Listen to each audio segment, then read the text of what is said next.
Hello বন্ধুরা, আশা করব সবাই ভালো আছেন। আজকে চলে এসেছি নতুন আরেকটা রেসিপি নিয়ে। আজকের রেসিপি হচ্ছে মশালা পমফ্রেট। তো চলুন দেখে নেওয়া যাক যে এটা কীভাবে হবে। আমি এখানে প্রথমে 4টে পমফ্রেট মাছ নিয়েছি, যেটার ওপরে আমি লম্বা লম্বা করে 2টো কি 3টে করে কাট লাগিয়েছি। এরপর আমি আরেকটা জায়গায় কিছু গোটা গোটা পেঁয়াজ, টমেটো, রসুন, গোটা গরম মশলা, যার মধ্যে 2টো এলাচ, 3টে মতো লবঙ্গ আর 1 টুকরো মতো দারচিনি নিয়েছি। সাথে নিয়েছি একটু হলুদ, পরিমাণ মতো লঙ্কার গুঁড়ো, ধনে গুঁড়ো আর জিরে গুঁড়ো। এই সবকটাকে আমি একটা জায়গায় সাইড করে রেখেছি। এরপর আমি টমেটো, রসুন আর পেঁয়াজটাকে দরদরাভাবে একটু পেস্ট করে নিয়ে সমস্ত মশলার সাথে এটাকে মিশিয়ে নেব। এটা হয়ে গেছে আমাদের পমফ্রেটের মশলা রেডি।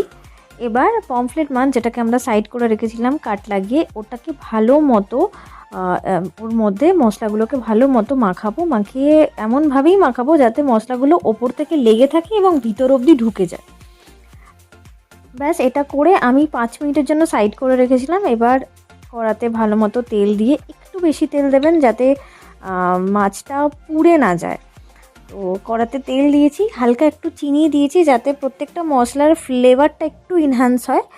তো একটু চিনি দিয়েছি আর তার মধ্যে দুটোও ঠিক না, মানে একটা শুকনো লঙ্কাকে কেটে আমি মানে চিড়ে দিয়ে দিয়েছি। দিয়ে তেলটা গরম হলে এবার আমি মশলা মাখানো যে পমফ্রেট মাছটা ছিল সেটা ওপর থেকে দিয়ে দিচ্ছি। আর এটা একটু হালকা আঁচে হবে আর একটু চাপা দিয়ে হবে যাতে মশলাগুলো ফ্রাই হয় এবং সাথে মাছটাও ফ্রাই হয়ে যায়। দিয়ে এপিট আর ওপিট ভালো মতো আমি ভেজে নেবো। ব্যাস ভালো মতো ভেজে নিয়ে এটাকে তুলে পরিবেশন করলেই রেডি হয়ে যাবে আমাদের মশালা পমফ্রেট। গরম ভাতের সাথে এটা অসাধারণ লাগে, একবার ট্রাই করে দেখতে পারেন। আজকের মতো এইটুকুই। রেসিপিটি ভালো লাগলে আমাদের চ্যানেলটিকে ফলো করবেন এবং আমাদের ইউটিউব চ্যানেলটিকে সাবস্ক্রাইব করবেন। Thank you very much.